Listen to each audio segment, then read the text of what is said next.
بسم اللہ الرحمن الرحیم۔ السلام علیکم۔ حضرت سیدنا امام اوزائی رحمۃ اللہ علیہ فرماتے ہیں، مجھے ایک بزرگ نے یہ واقعہ سنایا کہ میں اولیاء کرام کی تلاش میں ہر وقت سرگرداں رہتا اور ان کے قیام گاہوں کو ڈھونڈنے کے لیے صحراؤں، پہاڑوں اور جنگلوں میں پھرتا تاکہ ان کی صحبت سے فیضیاب ہو سکوں۔ ایک مرتبہ اسی مقصد کے لیے مصر کی طرف روانہ ہوا۔ جب میں مصر کے قریب پہنچا تو ویران سی جگہ میں ایک خیمہ دیکھا جس میں ایک ایسا شخص موجود تھا جس کے ہاتھ پاؤں اور آنکھیں جذام کی بیماری سے ضائع ہو چکی تھی، لیکن اس حالت میں بھی وہ مرد عظیم ان الفاظ کے ساتھ اپنے رب کی حمد و ثنا کر رہا تھا: اے میرے پروردگار، میں تیری وہ حمد کرتا ہوں جو تیری تمام مخلوق کی حمد کے برابر ہو۔ اے میرے پروردگار، بے شک تو تمام مخلوق کا خالق ہے اور تو سب پر فضیلت رکھتا ہے۔ میں اس انعام پر تیری حمد کرتا ہوں کہ تو نے مجھے اپنی مخلوق میں کئی لوگوں سے افضل بنایا۔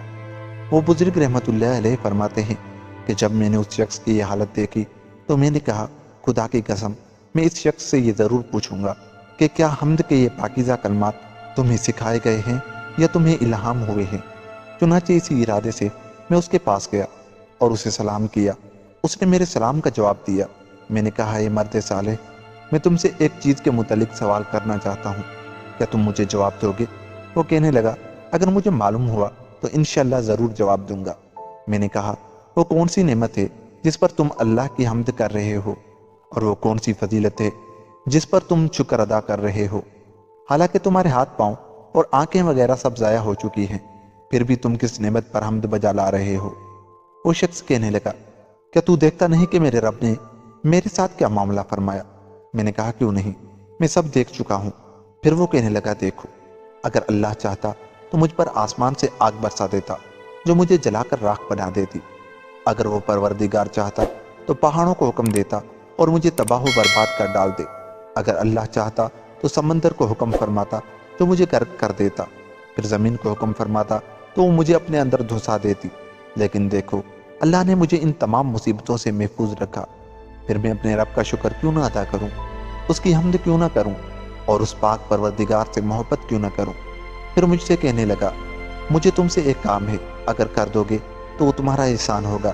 چنانچہ وہ کہنے لگا، میرا ایک بیٹا ہے جو نماز کی اوقات میں آتا ہے اور میری ضروریات پوری کرتا ہے، اور اسی طرح افطاری کے وقت بھی آتا ہے، لیکن کل سے وہ میرے پاس نہیں آیا۔ اگر تم اس کے بارے میں معلومات فراہم کر دو تو تمہارا احسان ہوگا۔ میں نے کہا، میں تمہارے بیٹے کو ضرور تلاش کروں گا۔ اور پھر میں یہ سوچتے ہوئے وہاں سے چل پڑا کہ اگر میں نے اس مرد صالح کی ضرورت پوری کر دی تو شاید اسی نیکی کی وجہ سے میری مغفرت ہو جائے۔ چنانچہ میں اس کے بیٹے کی تلاش میں ایک طرف چل دیا۔ چلتے چلتے جب ریت کے دو ٹیلوں کے درمیان پہنچا تو وہاں کا منظر دیکھ کر میں ٹھٹک کر رک گیا۔ میں نے دیکھا کہ ایک درندہ ایک لڑکے کو چیر پھاڑ کر اس کا گوشت کھا رہا ہے۔ میں سمجھ گیا کہ یہ اسی شخص کا بیٹا ہے۔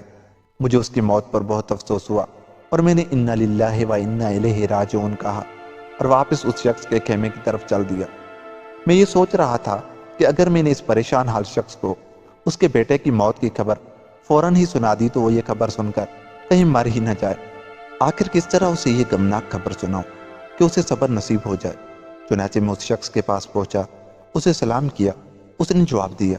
پھر میں نے اس سے پوچھا، میں تم سے ایک سوال کرنا چاہتا ہوں، کہ تم جواب دو گے؟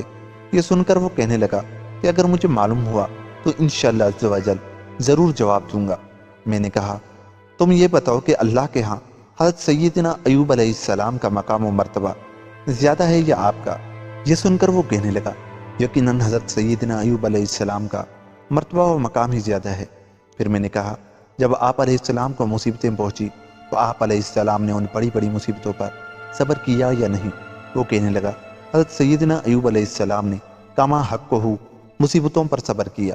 پھر میں نے کہا، ان کو تو اس قدر بیماریاں اور مصیبتیں پہنچی کہ جو لوگ ان سے بہت زیادہ محبت کیا کرتے تھے انہوں نے بھی آپ علیہ السلام سے دوری اختیار کر لی، اور راہ چلنے والے آپ علیہ السلام سے اعراض کرتے ہوئے چلتے تھے۔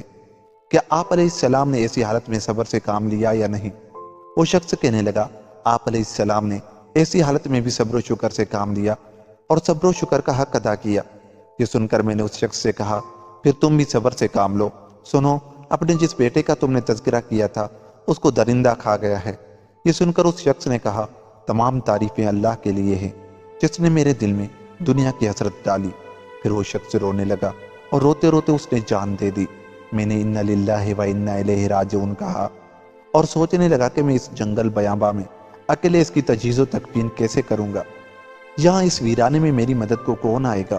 ابھی میں یہ سوچ ہی رہا تھا کہ اچانک ایک سمت سے مجھے 10-12 سواروں کا قافلہ نظر آیا۔ میں نے انہیں اشارے سے اپنی طرف بلایا، وہ میرے پاس آئے اور مجھ سے پوچھا تم کون ہو اور یہ مردہ شخص کون ہے؟ میں نے انہیں سارا واقعہ سنایا تو وہ وہیں رک گئے اور اس شخص کو سمندر کے پانی سے غسل دیا اور اسے وہ کفن پہنایا جو ان کے پاس تھا۔ پھر مجھے اس کی نماز جنازہ پڑھانے کو کہا تو میں نے اس کی نماز جنازہ پڑھائی اور انہوں نے میری اقتداء میں نماز جنازہ ادا کی۔ پھر ہم نے اس عظیم شخص کو اسی خیمے میں دفن کر دیا۔ ان نورانی چہرے والے بزرگوں کا قافلہ ایک طرف روانہ ہو گیا، میں وہیں اکیلا رہ گیا۔ رات ہو چکی تھی لیکن میرا وہاں سے جانے کو دل نہیں چاہ رہا تھا۔ مجھے اس صابر و شاکر انسان سے محبت ہو گئی تھی۔ میں اس کی قبر کے پاس ہی بیٹھ گیا۔ کچھ دیر بعد مجھ پر نیند کا غلبہ ہوا تو میں نے خواب میں ایک نورانی منظر دیکھا کہ میں اور وہ شخص ایک سبز قبے میں موجود ہیں اور وہ سبز لباس زیب تن کیے کھڑے ہو کر قرآن حکیم کی تلاوت کر رہا ہے۔ میں نے اس سے پوچھا کیا تو میرا وہی دوست نہیں جس پر مصیبت ٹوٹ پڑی تھی اور وہ انتقال کر گیا تھا؟ اس نے مسکراتے ہوئے کہا ہاں میں وہی ہوں۔ پھر میں نے پوچھا تمہیں یہ عظیم الشان مرتبہ کیسے ملا اور تمہارے ساتھ کیا معاملہ پیش آیا؟ یہ سن کر وہ کہنے لگا الحمدللہ، مجھے میرے رب نے ان لوگوں کے ساتھ جنت میں مقام عطا فرمایا ہے جو مصیبتوں پر صبر کرتے ہیں اور جب انہیں کوئی خوشی پہنچتی ہے تو شکر ادا کرتے ہیں۔ حضرت سیدنا امام اوزائی رحمۃ اللہ علیہ فرماتے ہیں میں نے جب سے اس بزرگ سے یہ واقعہ سنا ہے تب سے میں اہل مصیبت سے بہت زیادہ محبت کرنے لگا ہوں۔ کسی شاعر نے کیا خوب کہا ہے، مصیبت میں کبھی حرف شکایت لب پہ مت لانا، مصیبت میں کبھی حرف شکایت لب پہ مت لانا، مصائب میں خدا بندوں کو اپنے آزماتا ہے۔ زباں پر شکوہ رنج و علم لایا نہیں کرتے، زباں پر شکوہ رنج و علم لایا نہیں کرتے، نبی کے نام لیوا غم سے گھبرایا نہیں کرتے۔ دوستو، اگر آپ کو بھی غم و علم نے گھیرا ہوا ہے تو آپ رب کی رضا کے لیے صبر کر لیں، پھر دیکھیں کہ رب کتنے انعامات دیتا ہے۔ ملتے ہیں کسی ایسی ہی ویڈیو کے ساتھ، جاتے جاتے ہمارے چینل کو سبسکرائب کر لیں۔ خدا حافظ۔